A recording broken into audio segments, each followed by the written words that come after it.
What's going on, y'all? It's Jay. And the Naismith Memorial Basketball Hall of Fame announced that there's been 9 players added to the class of 2020, man. And I just wanted to get my thoughts on it just real quick, man. Yeah, shout out to everybody who got in.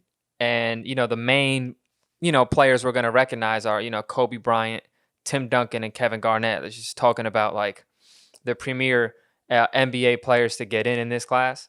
Um, and I wanted to discuss it a little bit. First of all, it's probably arguably the best Hall of Fame class we've had in history so far. I think 2009 was great because Jordan got in.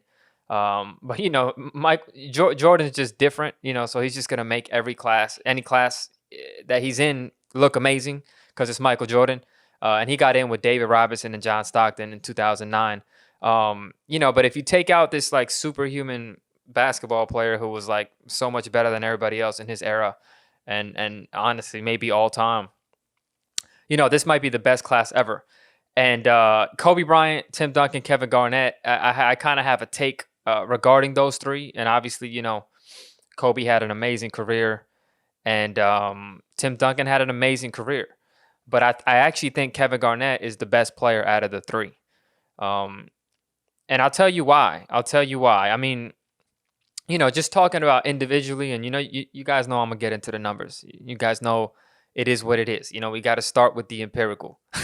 So Kevin Garnett is the only player in this group who peaked as high statistically. All right, so in terms of what I call the triple crown, I call this the basketball stats triple crown: value over replacement player, box plus minus, and player efficiency rating. Yes, they're not the only three stats, but we're going off of Basketball References,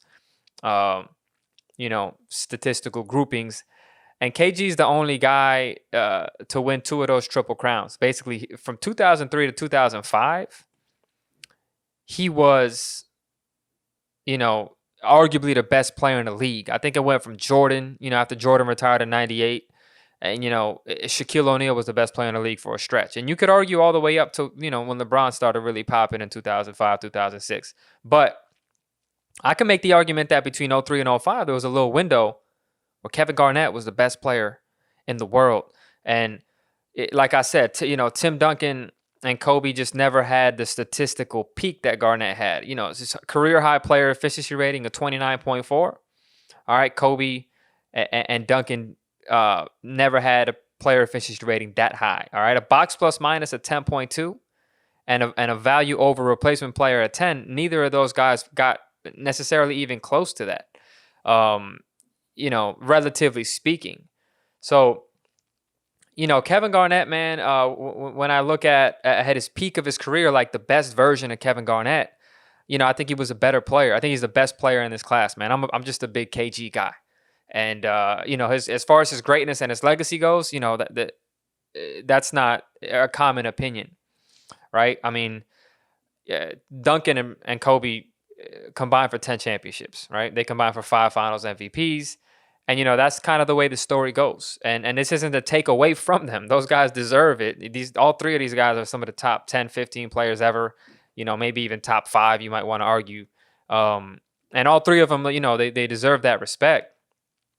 But if I'm looking at Kevin Garnett, man, I mean, he came into the league and, comparing it to Kobe Bryant and Tim Duncan, where, Tim Duncan came onto a team that was coached by Greg Popovich with David Robinson on it, right?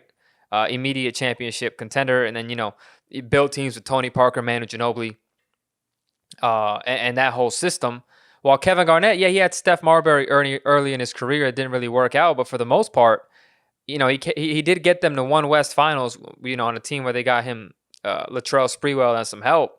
But for the most part, you can't really compare, his surrounding cast and his environment and his organization to the support that Tim Duncan had. And I mean, obviously, it goes without saying as far as Kobe. Kobe had a lot to do with winning, but Shaq, Shaquille O'Neal, Pau Gasol, Phil Jackson, and the moment that Kevin Garnett left that Timberwolves team, he was a champion, and he was the best player on a champion. And he didn't get the Finals MVP. Paul Pierce got it in 2008.